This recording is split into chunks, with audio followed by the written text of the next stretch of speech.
If I die in police custody, I would like to set the record straight. Please know that I did not commit suicide, that I did not attack a cop, and if I did, I was defending myself.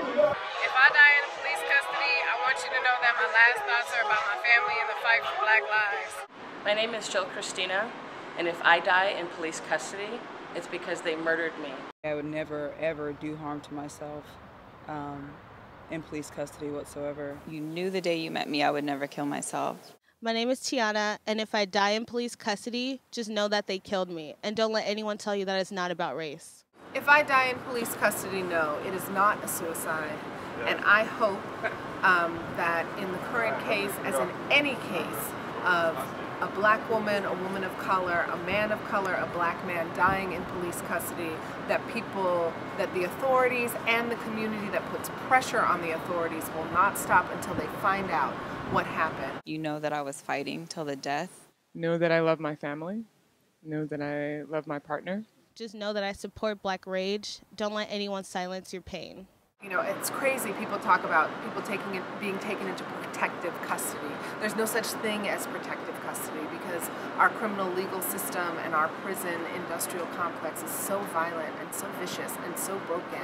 It's never protection. It's never safe. Maybe they said I was resisting arrest. I did not resist, although my resistance is strong. I would not kill myself in police custody because I would not want to be in concrete and behind bars. I know that my spirit and everything about me belongs in the outdoors. If I die in police custody, it's definitely not a suicide. I value my life too much, and I feel as a woman, as a young woman, as an African heritage woman, a Black woman, I've fought very hard, and different people in my family have fought very hard, and my ancestors have fought very hard for me to be here and even have the experiences that I've had, and every day is a gift to me, so there's no way that I would throw it away, and so I want you to know that. The death of Sandra Bland really calls to the forefront the need to hold not only the police and white supremacist institutions accountable for the deaths of Black women and Black non-gender conforming, Black queer and Black trans people, but also the violence that happens to us in our own communities. People are not talking to each other, people are not sharing information, and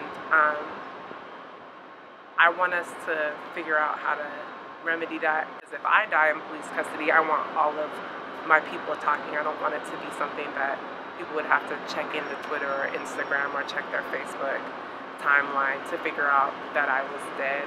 Plenty of women in prison right now are in prison, Black women, for defending themselves against terrorism from cis hetero Black men in their own communities. So we hear you, we say your name, Sandra Bland, we honor you.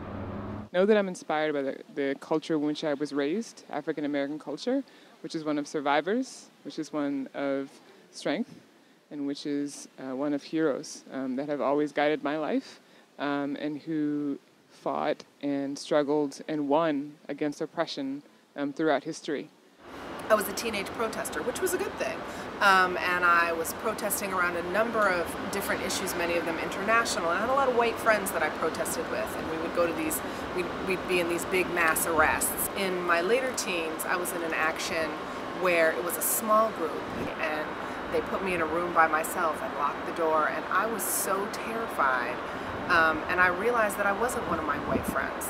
I was a Black girl locked up in juvie and nobody knew where I was. I realized the vulnerability of women in custody, and even though I got like the tiniest infinitesimal fragment of what it's like for most incarcerated Black women, I never risked arrest again. I spoke for Black people living and mattering, and I died in police custody because I was assassinated. Don't let the political conversation shift from the violence of white privilege and white supremacy to needing more surveillance on prisoners or any other capitalist advancement. If I die in police custody, my light-skinned privilege did not save me. My education did not save me. It was anything but.